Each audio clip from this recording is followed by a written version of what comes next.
Hello and welcome back. Today we are going to go now to lecture number 10, which is a continuation of our discussion about the stakes, the interest, relationships of secondary stakeholders to projects. We had started talking about the secondary stakeholders and their relationship to projects as well as their stakes and interests in the preceding lecture, lecture number 9. And I had talked about many different types of stakeholders. I talked about academia, the media. I talked also about competitors and civic and professional organizations and so forth.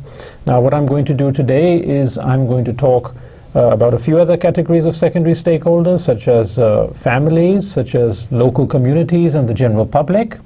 And I'm going to focus a lot on the countries as secondary stakeholders.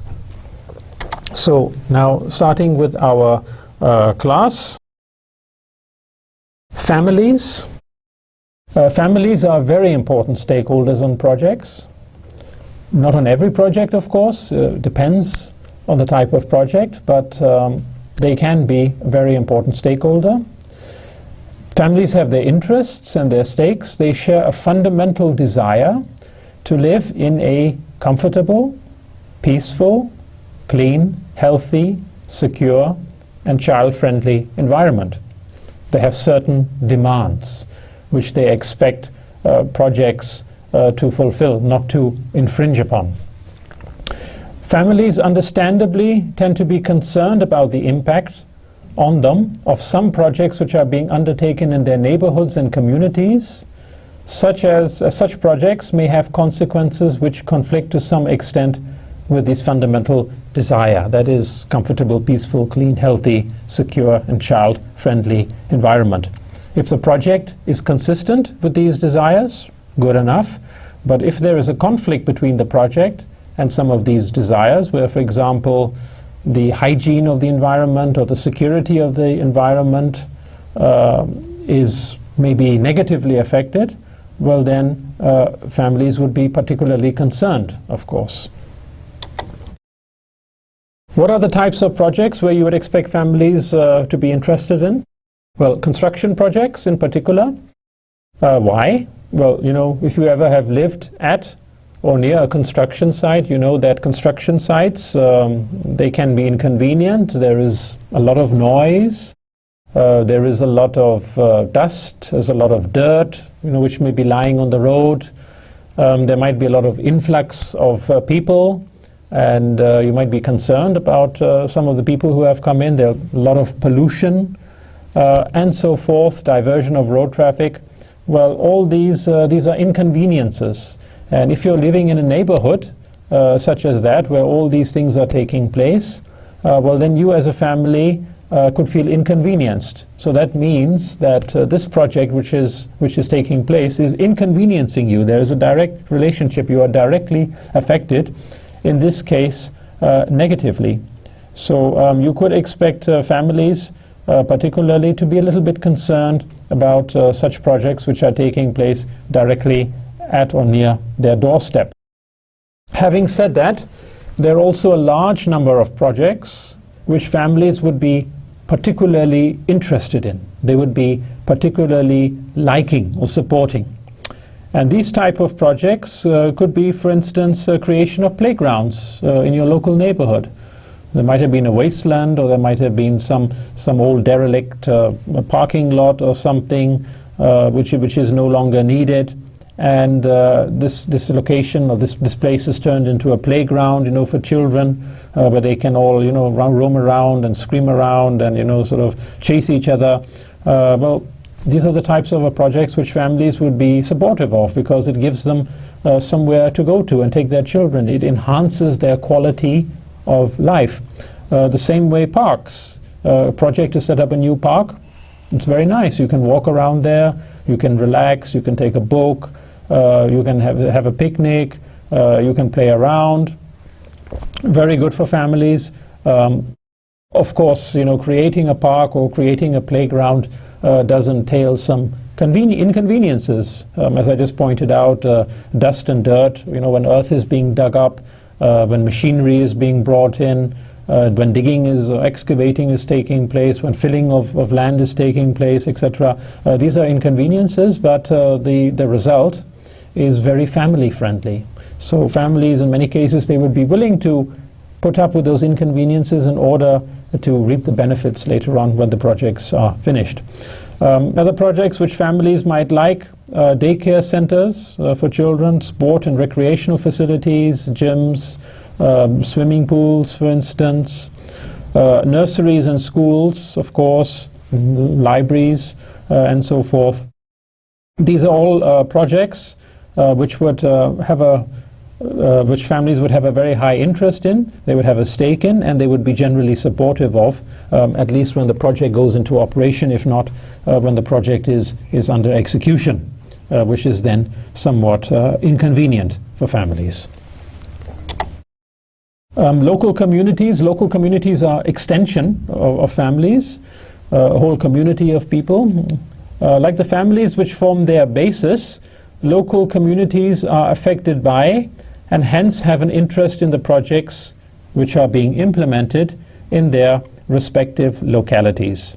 There are many reasons why local communities may be affected, why they have an interest, which may be economical, maybe financial, maybe cultural.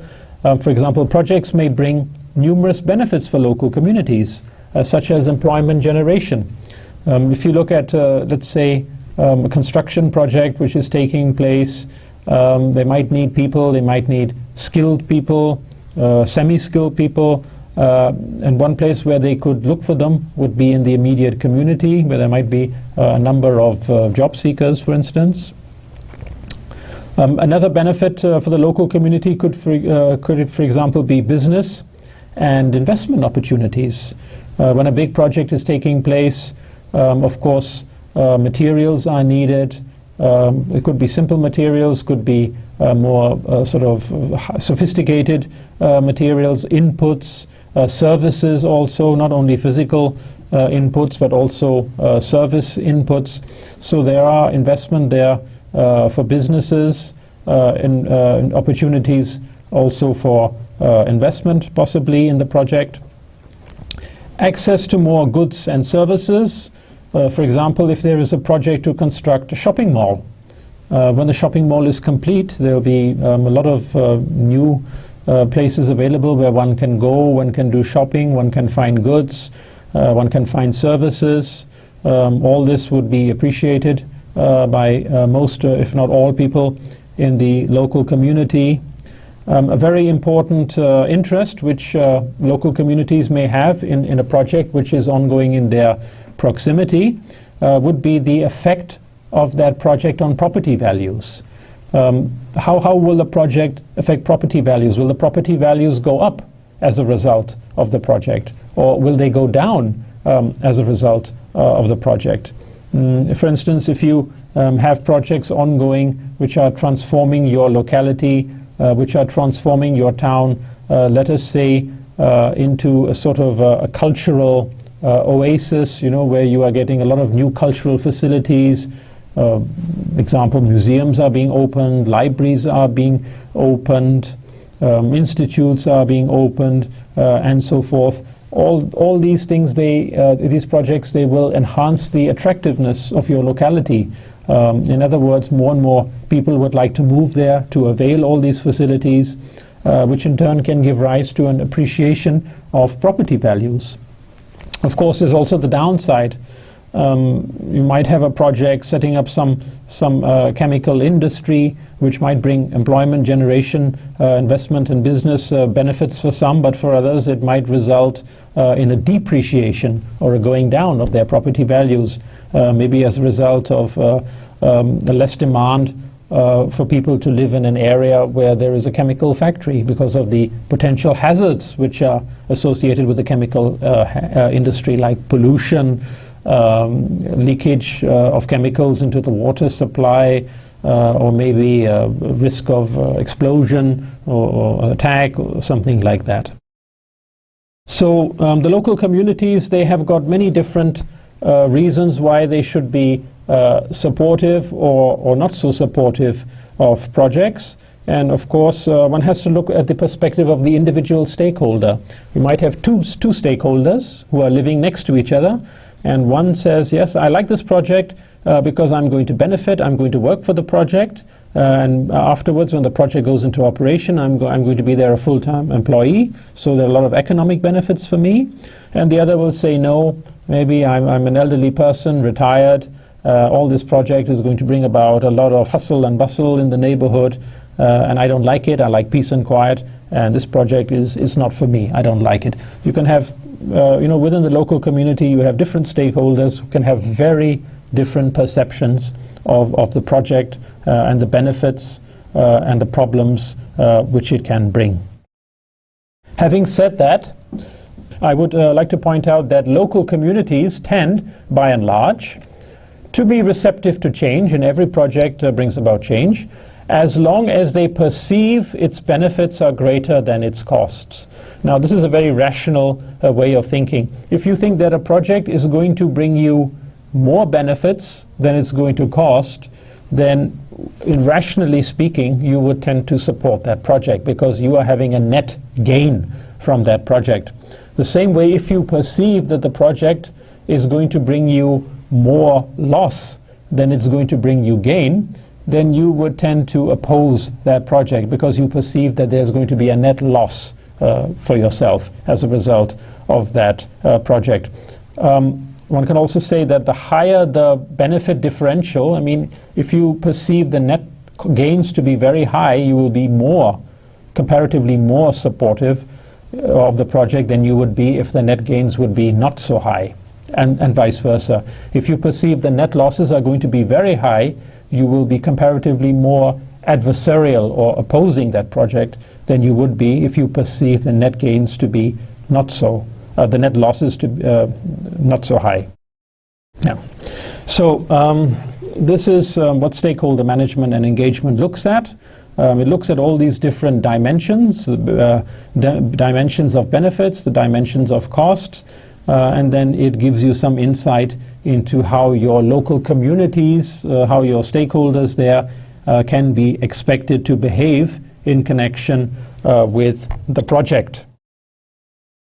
Again, just as I pointed out here, this is just a reiteration of what I have said, that many projects, especially those in construction of buildings, roads, public facilities and infrastructure, although they do have a benefit, they are intended to have a benefit for the community, as long as they're under implementation, they can have a big nuisance effect in terms of noise, dust, dirt, pollution, traffic diversion, etc.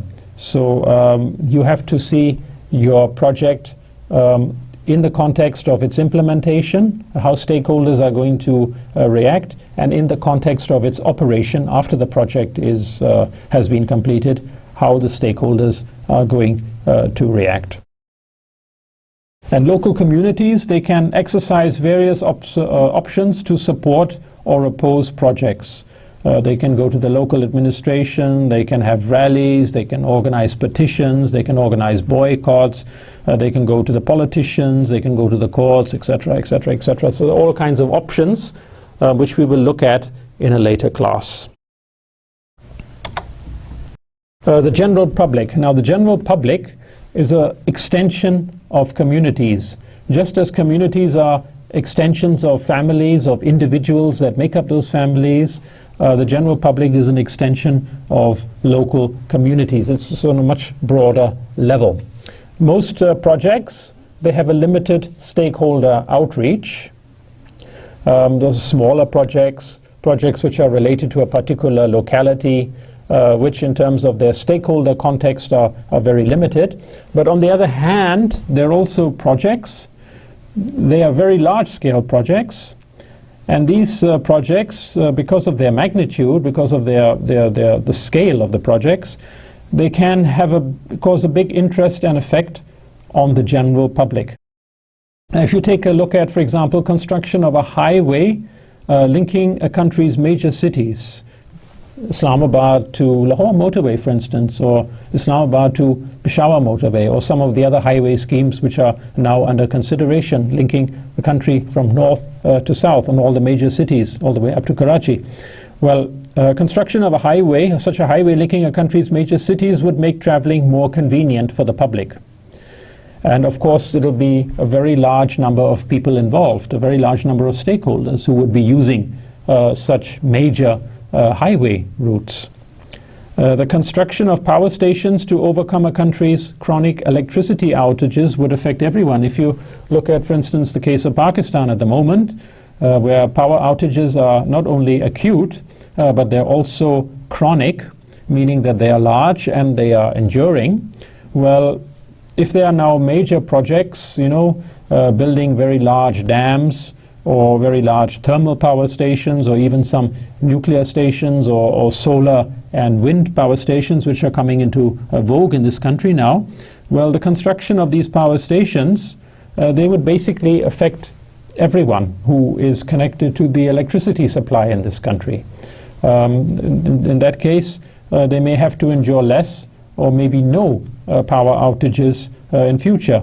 So in this case, the general public, which will be all those using this electricity, which will be most of the public probably, they would be a stakeholder in such schemes, in such projects.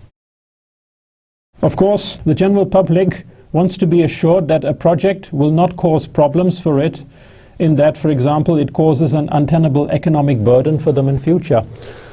Coming back, let us say, to these power stations. Now, if power stations are constructed which have a collective capacity of, 7, 8, 9,000 megawatts, which is quite a large sum of power, which probably would be sufficient to overcome the current power outages, that will be a good thing, but of course that will come at a heavy price. Power stations are not cheap, and they have been getting progressively more costlier with the passage of time. And it's not only the construction of these power stations, it's not only the project phase of planning, designing, constructing and commissioning the power stations, but then of course it's also the operationing of them. If you have thermal power stations, you need the inputs, the fuels or the gas or the coal, whatever you have got to power those stations. So there's also a lot of cost which is involved during the project and when the project goes into operation, after the project is completed. And this also can cause a lot of financial burden on an economy, depending on the amount of investment which is needed in order to bring about such projects. So yes, the general public, they are in favor of such projects. At the same time, they also may be concerned about the costs of these projects. There may be a point when they say, okay, we are not going to support this project because even though it brings us benefits, it comes at much too great a cost. And this cost which will be invested, that could have been perhaps invested better somewhere else, which would have given elsewhere benefits which may be more than the benefits which would be derived from these projects. So one always has to, see both sides of the equation. Building large new food and beverage factories, for instance, would also interest the general public by giving them access to a broader and possibly cheaper selection of projects. If you think about it, you have some beverage factories here making juices and all kinds of drinks. And if you build some large new factories which can cater to demand in the whole country, you could expect, for instance, the general public would be happy to have those projects because they would be providing them other drinks which might not be on sale. Some projects can be a source of major concern for the general public. If you look at this creation of databases to enable governments to store information on their citizens. Now, these have been opposed by the public in many countries. Databases of fingerprints, databases of DNA. Not only that, but in this post-9/11 situation, environment, you have all kinds of data, where people are going, who they are meeting, what kind of websites they are accessing, financial transactions, where are they sending money, who is receiving money, and all these things which are now thanks to information and communication technology, the advances in information and technology, it's all becoming quite easy now to actually record all this information and to store all this information and to access and use this information. And the thing about information is that quite often it's not always accurate. And this can lead then to wrong conclusions about people being drawn from information which is available in such databases, and these wrong conclusions can actually have a very negative impact on the people. I am aware of cases where, for instance, people have applied for jobs. Not in Pakistan, this is outside. People have applied for jobs and they were rejected, and they did not know why. And then later on it was found out, well, there was some information about them which was collected secretly in some database, and it was not even always correct information, but because of that information they were denied employment. So, and there are many examples in all categories. So the general public can be quite concerned about such projects now in our information age.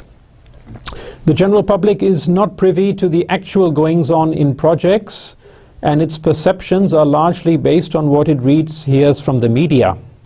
You remember the previous class I talked a lot about the media, and I pointed out that the media sometimes can be very selective in its reporting, can be very biased in its reporting, can project one side. The views of one side may not project the views of the other side, or it may give overemphasis to the views of one side. It may not give sufficient emphasis to the views of the other side. Now, most of the projects which are taking place, the general public is not sitting there and watching the work which is going on. The general public is not sitting in the project managers or the project team members' offices and is listening to what is going on. But the general public gets its information from somewhere, and this somewhere is, of course, the media. So, again, perceptions are largely based on information which is received, which is then processed by the mind. And these perceptions may be right, they may not be right, based on factual information. So it is possible, in other words, to manipulate the general public by making them believe that something is in their interests, which it may really not be in their interests, and vice versa, of course. So general public, they have a stake in projects, as you have seen, especially in those projects which tend to affect the whole public to some extent or the other, whether it's construction type projects, the highway, dam, big energy projects which I have just pointed out, or whether it's something like creating databases to go and monitor what people actually are doing. Now, I would like to go into the next category of secondary stakeholders on which I'm going to focus the rest of this lecture, and that is countries. And I had pointed out to you in one of the preceding lectures that countries can also be stakeholders to projects. The number of projects here would be relatively small compared to the total number of projects which are taking place. But there are projects which countries are involved in, and these projects tend to be generally of a more larger scale, more substantive nature. As we know, all projects have an impact. Impact is change. Every project is done with the purpose of bringing about change. The change, hopefully, is positive.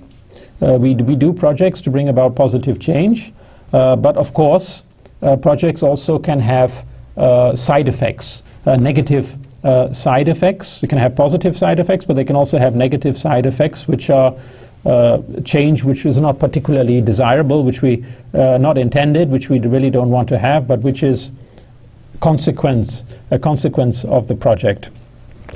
In the case of large projects, mega projects, these impacts or these change effects sometimes do not stop at national borders or boundaries, but they actually transcend these national borders, boundaries, and they can affect surrounding countries also.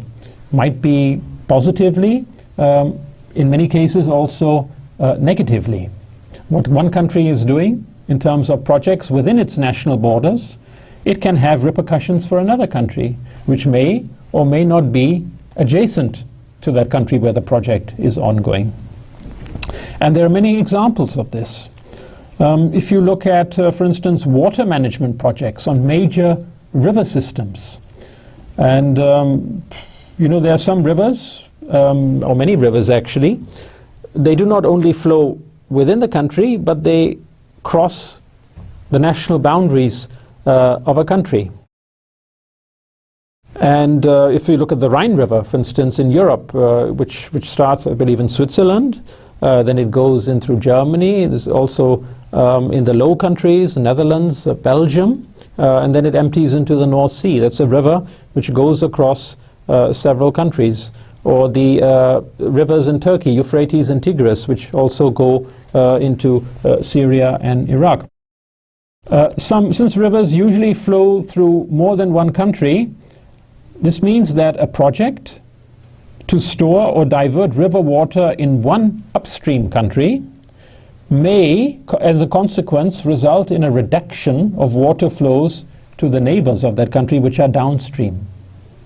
You know, the water is flowing, say, from north to south across 2 or 3 countries, and the northernmost country decides to store or divert that water.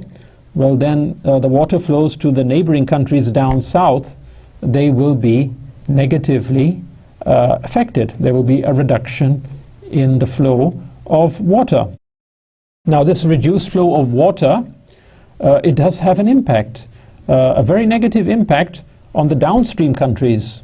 It may be benefits for the upstream country or countries, but it have negative benefits or negative consequences for the downstream countries. Reduced water flows may, for example, damage their agriculture. The crops don't have enough water. And economies, because economies might be dependent on agriculture.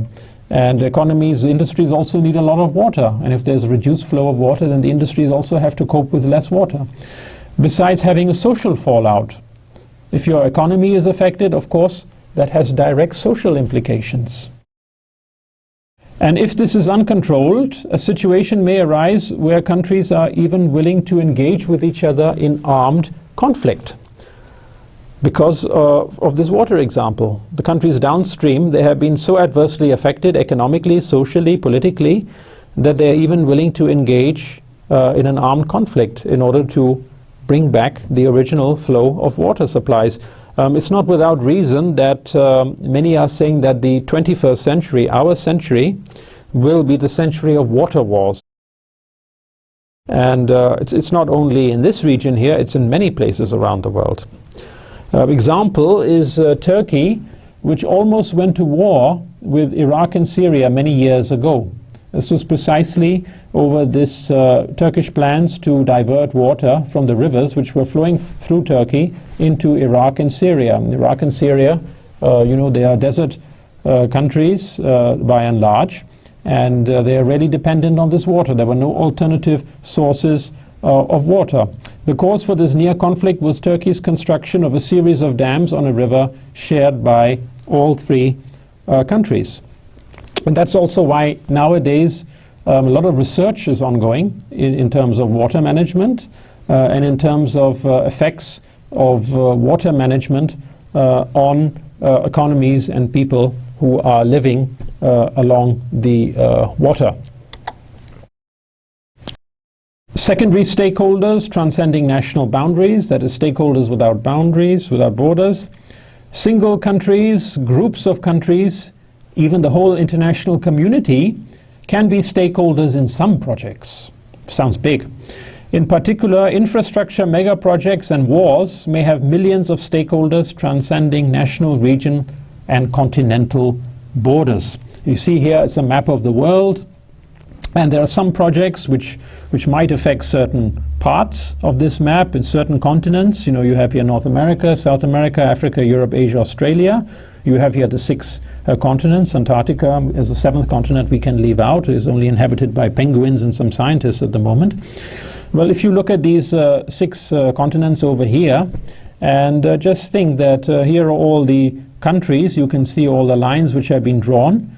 These all represent the borders of countries, and that there are many projects which are transcending national borders. Might be just a few borders, might be a whole region, might be several continents.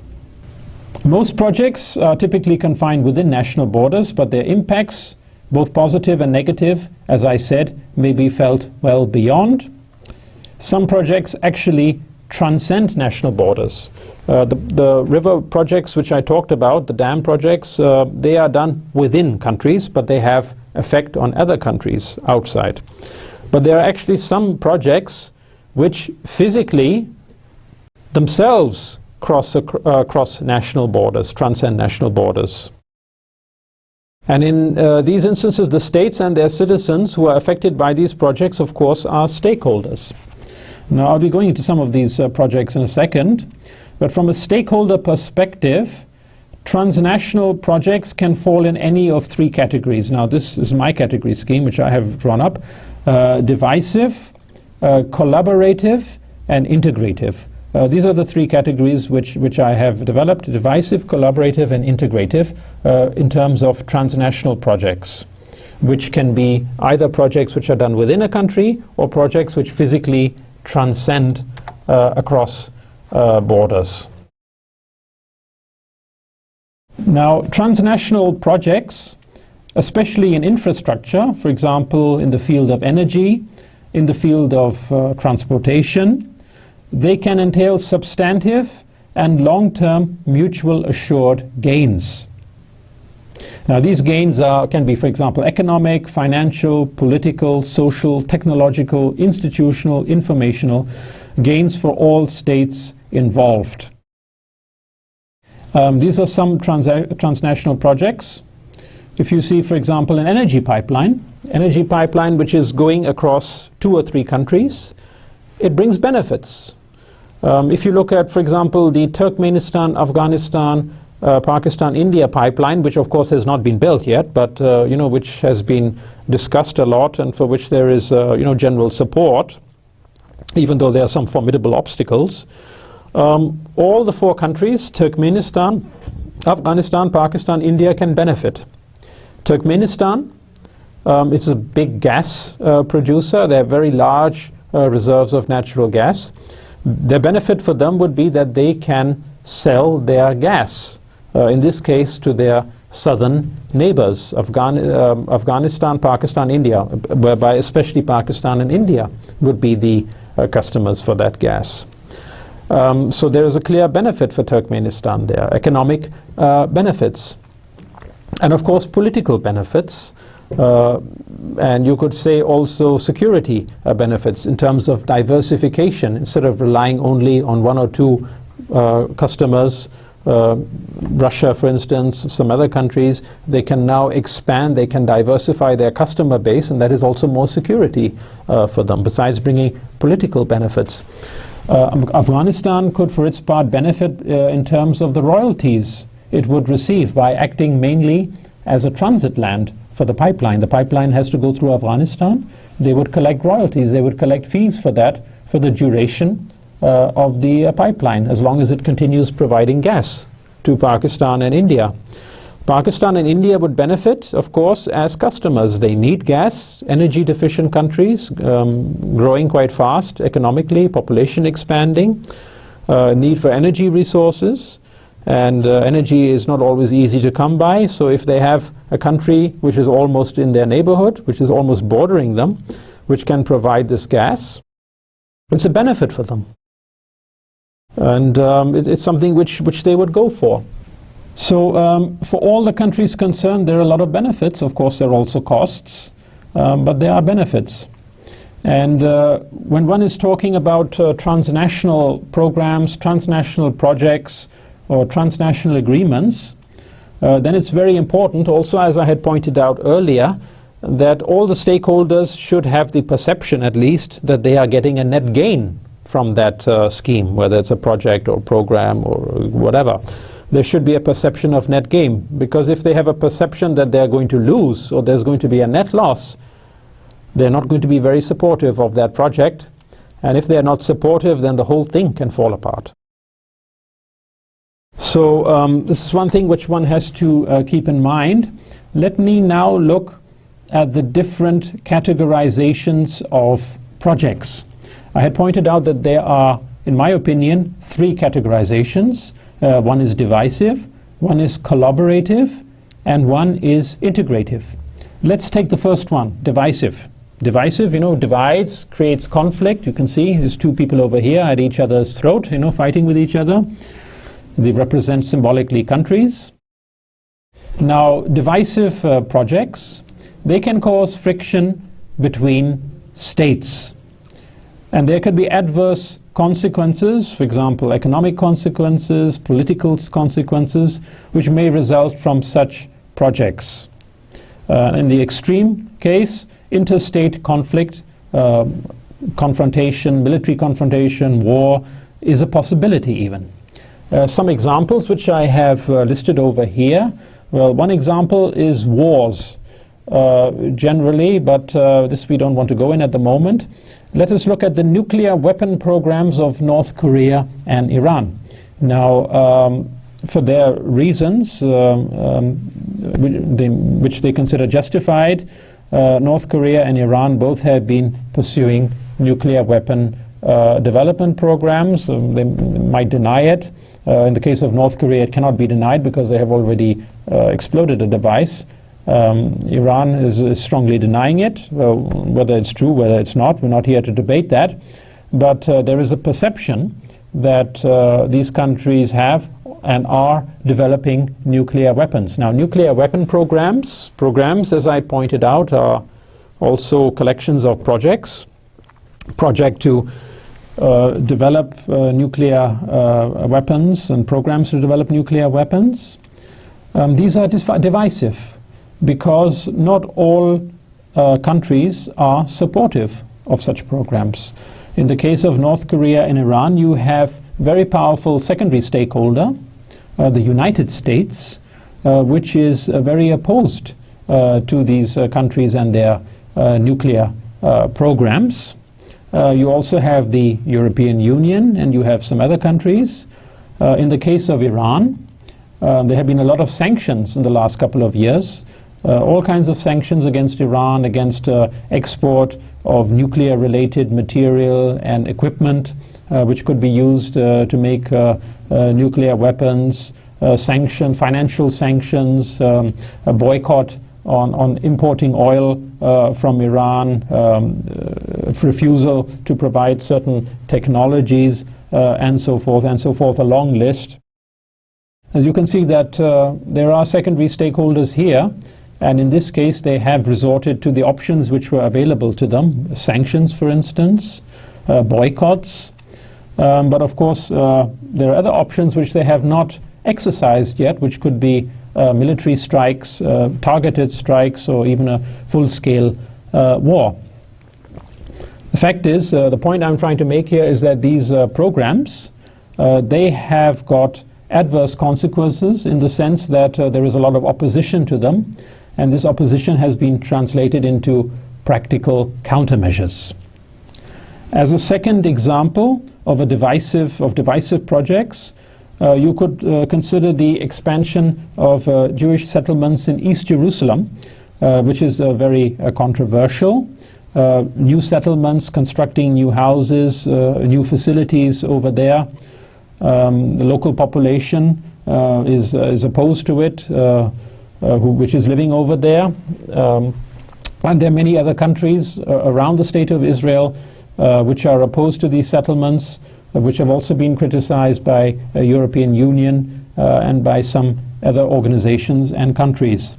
So this is a second example of divisive projects, which one country is undertaking, but which can encounter opposition in other countries also, for one reason or the other. Closer to home, look at India's dam construction projects on the Indus River system. India says that, well, it's a very large country, and it also has a shortage of water, and it has over 1 billion people. It also has to meet their water needs, which is why they are constructing these dams on the Indus.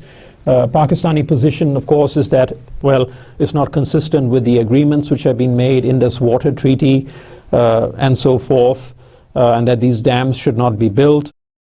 So there's one side, the Indian side, which is very much in favor of building these dams. There's another side, the Pakistan side, which is very much opposed to building these dams. And it really remains to be seen what happens. There's a lot of drama going on with Kishan Ganga, and then whether these dams on the Pakistan side will be built and whether they can be built in time, etc., etc., etc. Only time will tell. But this is a big point of contention between India and Pakistan at the moment. A very good example of divisive projects in one state, which meets a lot of opposition in another state. Final example over here, the Spratly Islands, a collection of islands in the South China Sea, which is heavily contested by several countries which are nearby in the proximity of these islands, the Philippines, for instance, Vietnam, China, all of which are contesting these islands for one reason or the other, probably because they are very rich in energy resources, and of course, rich in energy resources, then that's a good reason to sometimes go to conflict. But the fact is that any project done by any one country immediately raises an outcry from other countries. Drilling, oil exploration, gas exploration, even sending of ships, or even docking or landing on some islands for scouting missions.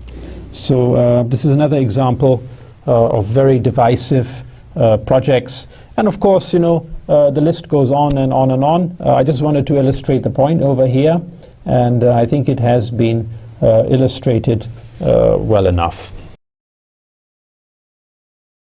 This is what I pointed out earlier. The 21st century will be called the era or the century of water wars. Proposed dam construction and river diversion projects are presently at the center of several transboundary water resource conflicts around the world, because they can cause severe disruption to agriculture, economy, and society downstream. It's not only in Turkey, it's not only in Pakistan, India, it's also in Southeast Asia, it's also in South America, and also, I believe, some parts of Africa. Divisive, another example of projects which can be decisive is military conflict between states. Well, first you might ask yourself, how can wars be considered projects? Not every war can be considered a project. For instance, the world wars, they were not projects. But there are some wars, or military expeditions rather, which have got the same characteristics as projects do, in the sense that there is a goal, there is a certain cost involved, budgeted, estimated, and there is a certain time frame in which the military expedition or the war, if you may want to call it, has to be completed. The world wars were, the First World War at least was very spontaneous, so you can't really call it a project. But some of these wars which have, or military expeditions which have project-like status, they can have a very large number of stakeholders too. If you look at the Allied invasion of Iraq in March 2003, that is a case in point. I mean, it had a goal, it was prepared over many months, there were a lot of estimates, a lot of planning, a lot of inputs were there, time frame was there, so there were a lot of project-like sort of parameters and characteristics. And of course this has been very divisive, the Iraq war. It has caused a lot of opposition around the world. It's also not been only a big tragedy in our present time, not only had a huge impact on society, but it has also had ripples, negative ripples all over the world. The most affected stakeholders include not only the citizens of Iraq, who have paid an astronomical price, among other things in terms of lives, economic ruin, massive erosion in quality of life, but it's also the US and the Allies who have incurred enormous financial burden, human cost, loss of lives, material cost, as well as threat of terrorist reprisals, which has also reduced the quality of life because of the extra security we have now And as I pointed out, the databases which are there, which are monitoring citizens and which can also cause problems for them sometimes. So it's been a very divisive project, if you would like to call it a project, which not only has affected the country of Iraq, but has also affected the neighbors, as well as countries which are far away from it. A hypothetical example of a divisive project. It hasn't been done, probably never will be done, but it's possible. And I've taken this example because I wanted to show you that if this project were to be undertaken, then the whole world would be a stakeholder. I pointed out earlier, divisive projects, I mean, there can be some countries involved, but some projects also can cause the whole world to be involved. In the very unlikely event that the countries of the Amazon basin, this is here 11 or 12 countries in South America, if they ever decide to initiate a joint project to clear the entire Amazon rainforest, well, then the whole world would be stakeholders. Why? Because if this whole forest over here was cleared, it's actually considered the lung of the world. Then the climatological consequences would be so immense, then it would have a great impact on the climate, which would then have a great impact on everything else. So even though it's not a project, and it probably never will be a project, but if this project was to be implemented, if everyone would get together and decide to chop down the Amazon forest as a project, well, then it would have worldwide repercussions. All of us would be stakeholders because we would be affected by it, by the fallout, by the consequences of it, by the climate change, and so forth. Okay, so now I have looked at divisive projects in a transnational context from the eye of the secondary stakeholders. Now let us look at the second category, which is given here, collaborative projects. Now divisive, as I said, divides. Collaborative, collaborate, brings together, cooperate. Now these type of projects, they help bring states closer together, politically, economically, or in other spheres, institutionally, technologically, culturally, etc., etc. So these types of projects are relationship drivers, facilitators. They facilitate relationships, as opposed to divisive projects which impede or which strain relationships. Now, what are some of the examples of collaborative projects? And one I had already given you, that was the TAPI, the Turkmenistan, Afghanistan, Pakistan, India gas pipeline. That would be a collaborative projects where you have several countries which are collaborating, which are cooperating, working together with each other. Some examples given over here: transnational oil and gas pipeline projects in Central Asia and the Caucasus. In the attempt to diversify away from the Russian Federation, many of the Central Asian republics, they have been exploring pipeline options for their oil, for their gas, to market their oil and gas in Europe, not through Russia or through Ukraine or Eastern Europe, but through alternative routes, for example, through Turkey, through the Mediterranean. This is one example here of collaborative projects, because these projects cannot be done unless all these countries collaborate, they work together. Azerbaijan, for instance, could not sell its oil or send its oil to a terminal in the Mediterranean unless Turkey would allow its land to be used for that purpose. Other examples of collaborative projects are here the Pakistan-China Friendship Highway, which we know as the Karakoram Highway. This is actually a sort of a project which was started as a kind of a gesture of friendship, a cooperation between Pakistan and China. And other examples of collaborative projects are projects undertaken by development implementing agencies, and there are a large number of them. For example, USAID, which is very involved in Pakistan, especially since 9/11. CIDA, the Canadian International Development Agency, or GTZ, which now I think has been renamed GIZ, that is the German Agency for International Cooperation. Now, all these are undertaking on behalf of their respective governments development projects like in Pakistan, for instance. Not only in Pakistan, also other developing countries. But if you take the example of Pakistan, you'll see there are a lot of USAID-funded projects. There are a lot of CEDA-funded projects. There are a lot of GTZ-funded projects. There are projects which are financed by the Swiss agency, or the Norwegian agency, or the Australian agency, or the British agency, DFID. So these are also collaborative projects. They are aimed at bringing countries closer together. The Karakoram Highway, as I had just pointed out, that is a very good example of a collaborative highway. And here on this slide you can see I have got a map of the highway. On the left side you can see Islamabad, Rawalpindi, right here at the bottom. Then you can see this red zigzaggy red line which is going Islamabad, Rawalpindi via Mansehra, Abbottabad, Besham, etc., going on all the way up and terminating at Kashgar. This is in China's Xinjiang province.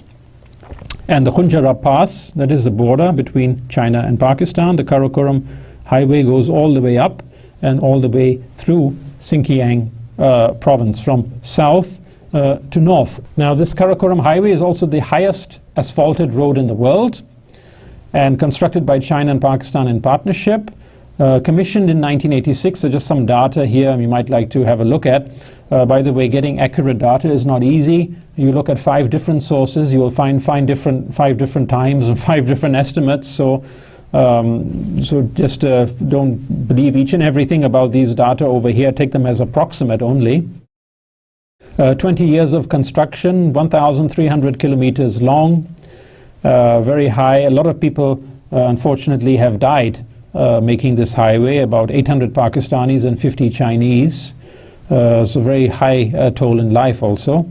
And also there's been a project to expand the width of the highway, which was signed in 2006, because the highway is not broad at certain places, and now they're trying to expand the breadth so that also more traffic can take place along it. But this is a very good highway. A lot of people, a lot of goods, a lot of ideas have moved across this highway in the last 25 or so years. So it's been a very good project, a collaborative project between China and Pakistan, and also you could say the envy of many countries who have been following it.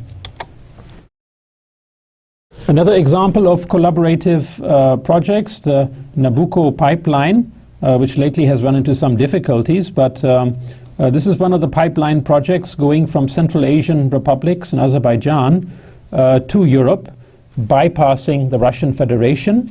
You can see here this pipeline system extending from Turkey's eastern frontier, passing through Bulgaria, Romania and Hungary, and terminating at the gas distribution hub Baumgarten in Austria. Will enable the sale of gas from Azerbaijan to Western Europe. And this pipeline also will have other lines going to possibly Iran, Iraq and Egypt. And then from there the gas will go to Western Europe and it doesn't have to cross Russia. So it's designed also to reduce Western Europe's dependence on Russian gas supplies. A few years ago there was a big sort of issue between Russia and Ukraine, and gas supplies to Europe were disrupted as a result. So what this pipeline does, it's a win-win situation. It's a win-win for the gas-producing countries, such as Azerbaijan, possibly Iran, Egypt, because they can market their gas. They will get the proceeds from marketing their gas. Turkey will get its transit royalties and maybe some of the gas, and so will these other Eastern European countries. And Western Europe will be able to get a new source of gas. They don't have to rely then on Russia exclusively. But in case the Russian supplies or the supplies from Russia are not coming, then they can also make use of this other gas which is coming. So it's a win-win situation for all. Excellent example of a collaborative project. Projects as relationship drivers for relationship building and conflict resolution between countries which traditionally are at loggerheads, that is in conflict with each other. There are projects which seek to build bridges of understanding between peoples. In the case of India and Pakistan, A very good example is the Track 2 dialogue, or people-to-people diplomacy, which have been organized to bring together citizens from India and Pakistan, and also they have been applied in the Middle East and in the Korean Peninsula, and also in South America somewhere, I believe. So you can have these types of projects which are done at the people-to-people level. They're not done at the state-to-state level, or they're not done at the public sector to public sector level. That was, I thought, important to point out, that collaborative projects can also take place at the grassroots level, at the people-to-people level. Okay, so now we have looked at the divisive projects, we have looked at the collaborative projects. Now what we have to look at are the third category, the so-called, what I call the integrative projects. Integrative from integration. Integration is more than collaboration. Collaboration is like working together, cooperating with a certain objective in mind, a coordinated form of cooperation with an objective in mind. Integration is more substantive. Integration is, when you're actually trying to sort of merge your different frameworks. You're trying to evolve a common framework from different frameworks. In collaborative, you have your own independent frameworks, but in integrative, you're trying to have a common joint framework. These projects, integrative projects, serve as constituting elements of a long-term transnational grand strategy intending to integrate the economies, the infrastructure, and the institutional, political, legal, and other systems of states, and bring their societies close together. Now, there have been many such attempts. Some attempts have been modest. Some attempts have been very far-reaching, very determined.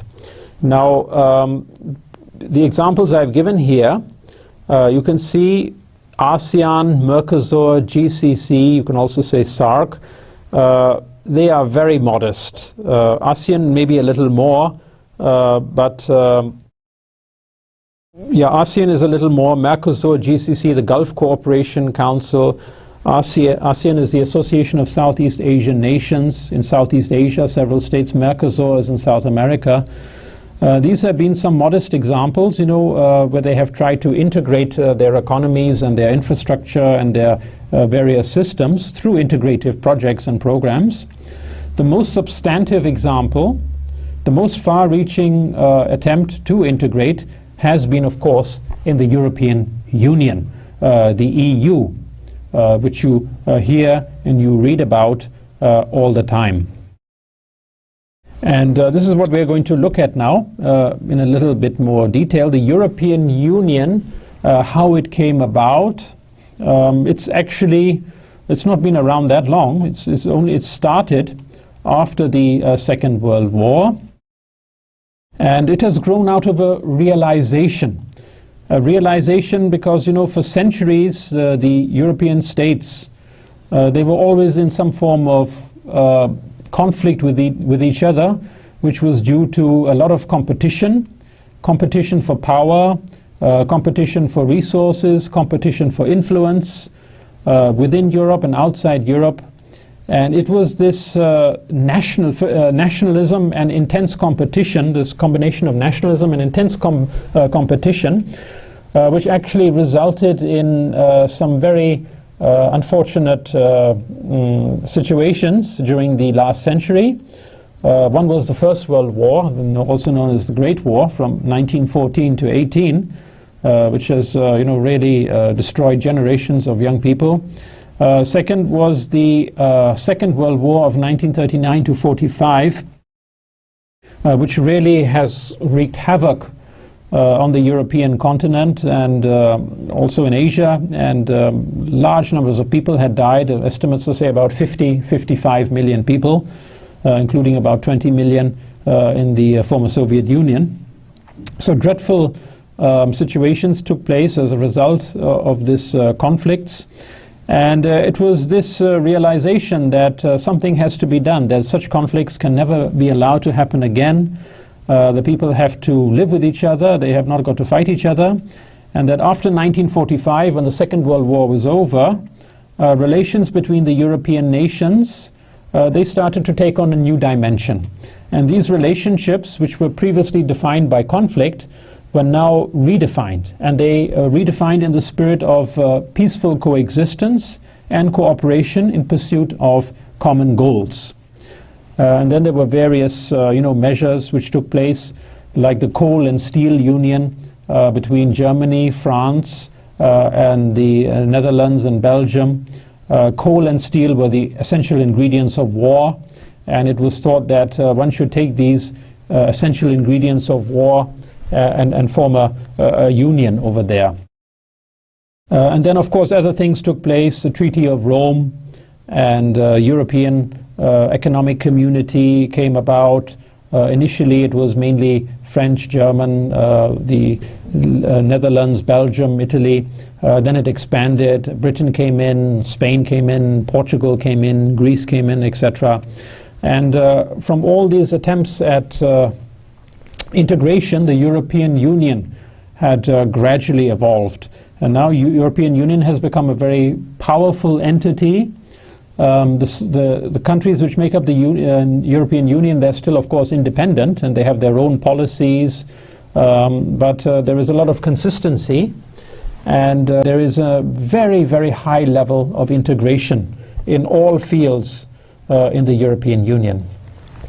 And it's under this European Union, under the patronage of the European Union, that so many integrative programs and projects in many different diverse areas and on a massive scale were initiated over time. And it's really that, influenced by these and by other developments, the threat of armed conflict in Western Europe has receded into oblivion. I mean, it really wouldn't take place again. And most Europeans now acknowledge that they share a common future with common goals and aspirations. So it was this systematic effort which really was sort of driven on by Germany and by France. And here, in this picture on the left, you can see German Chancellor Konrad Adenauer, who has rebuilt Germany after the Second World War, and French President Charles de Gaulle embracing here the signing of the Élysée Treaty in 1963. So driven on by France and Germany, and then including all the other European countries, this integration has been taking place, and this integration is founded on a large number of projects and programs. Because unless you have projects and programs, you cannot bring about integration at the level which they have aspired to bring on. Now, the number of projects and programs, integrative projects and programs under the European Union is so large that it's not possible to present them all over here. I'll just pick out a couple of examples, so you get the point. A core feature of the European Union's integration strategy is its emphasis on promoting contacts between its citizens by sponsoring many programs and projects in this regard. European Union has always, looked at integration not only in terms of states, in terms of public sector, in terms of ministries and governments cooperating with each other, but it has looked at it a lot in terms of the citizens, the average people on the street, the individuals, the families, the communities. It has always been encouraging them to network, to interact with each other across European national borders. One example, a very good program, is the Erasmus exchange program. Erasmus was a great Dutch humanist living, I think, in the 16th century. And he was already at that time, he was trying to promote sort of cooperation between the people of Europe. And after him, this program has been named. And this has been designed especially for students, that they can go under this program. French students, for instance, can come to Germany and study for some time at a German university, or Dutch students from Holland, they could then go study for some time at an Italian university. So by encouraging this movement of young people, encouraging them to spend some time in another country to study there, to get to know other young people over there, the European community has been trying to promote this contacts between peoples. Many European cities, many European towns, they have got twinning schemes. Twinning means that one European town will partner with another European town or other European towns in some other countries, and they will then, you know, sort of have cultural events. They will encourage their citizens to visit. You know, they might organize tours of the other cities, and so forth, and so forth. One example here is, you can see these two pictures on the left. These are two cathedrals. The one on the top is the Cathedral of Speyer, which is one of the largest, if not the largest, Romanesque cathedral in the world. It's about 1,000 years old. It's undergone many changes over time, but basic structure is about 1,000 years old. I picked it out because this is the town where I did my PhD in Germany. This building on the bottom, that is the cathedral at Chartres in France, and there's a very old and very famous cathedral.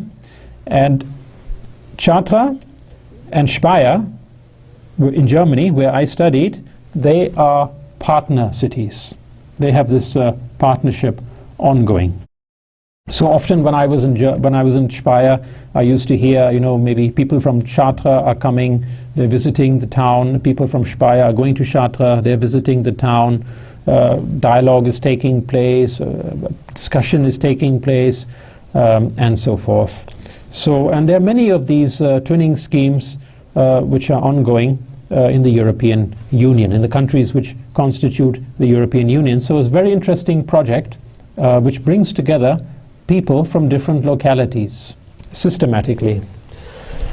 Also, I should point out that you know, many common institutions have been established by the European Union.